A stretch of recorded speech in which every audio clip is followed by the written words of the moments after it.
سلامونه او نیکې هیلې.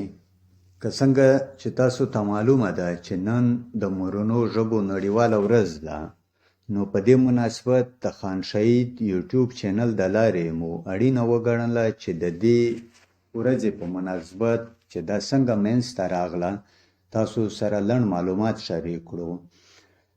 تاسو ته معلومه ده چې په 1940 کې د هندوستان د پیرنګي د تګ سره هندوستان په دوه برخو وویشل شو، چې یو انډیا یا هند په نوم باندې دولت جوړ شو او بل د پاکستان په نوم.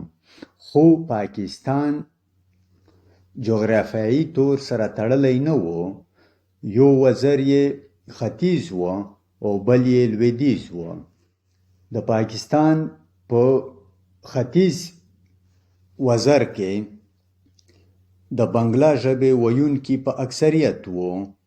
د پاکستان په لویدیځ وزر کې ګڼې ژبې شتون درلوده چې په هغه کې پنجابي، پښتو، سیندي، سرایکي، بلوچي، براهوي او حتی تر 80 ژبو پورې شتون درلوده.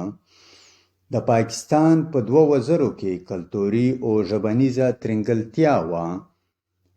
د پاکستان د جوړېدو پس د سرکاري ژبې بحث تود شو چې آیا اردو او یا بنګلا به سرکاري ژبه وي.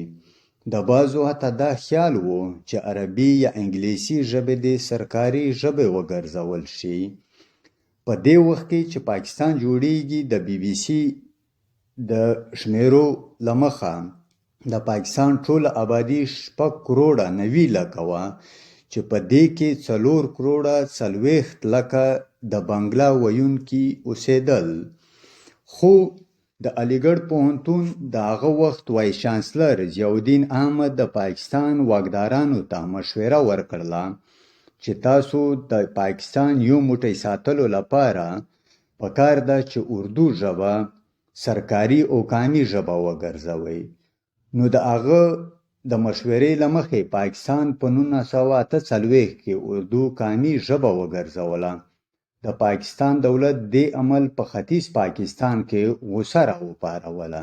په 21 فروری 1952 کې د ډاکا پوهنتون زده کوونکي د خپلې ژبې بنګلا په ملاتړ لارو کوڅو ته راووتل چې پاکستاني پولیس ورباندې ډزې وکړې. په دې ډزو کې 4 زده کوونکي ووژل شول. اخر کار دې لاریونونو پاکستان دې ته اړ کړلو چې په 29 فروری 1955 کې بنګلا د پاکستان دویمه سرکاري ژبه وګرځوي. خو دا تفریق، دا د ژبې او د کلتور په منځ تفریق ژور شولو او پاکستان چې د اسلام په نوم باندې جوړ شوی و، دا یې یو ځای یو موټی ونه ساتلی شولو.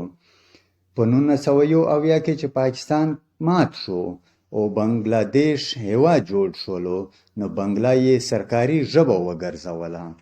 خو له بده مرغه د پاکستان د ماتېدو نه پس چې په 1983 کې د اوسني پاکستان نوی اساسي قانون جوړولو، په دې کې د نورو ژبو ویونکو یعنی پښتنو، بلوچانو، سیندیانو، پنجابیانو ته دا حق ورنه کړل شو یا دوی دا حق ترلاسه نه کړو چې دوی خپلې ژبې سرکاري او قامي ژبې وګرځوي. په دوی باندې بیا هم اردو ژبه، یعنی په دې ګڼ قومیزه په ګڼ ژبنیز هیواد کې بیا هم په دوی باندې اردو سرکاري ژبه وتپل شوله چې تر اوسه پورې هم دوام لري.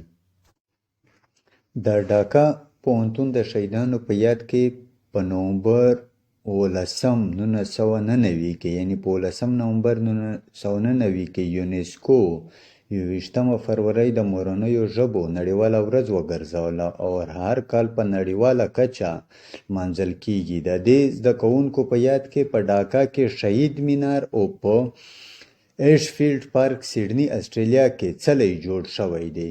په شهید مینار لیکل شوي دي: موږ به د 21 فروری شهیدان په یاد ساتو.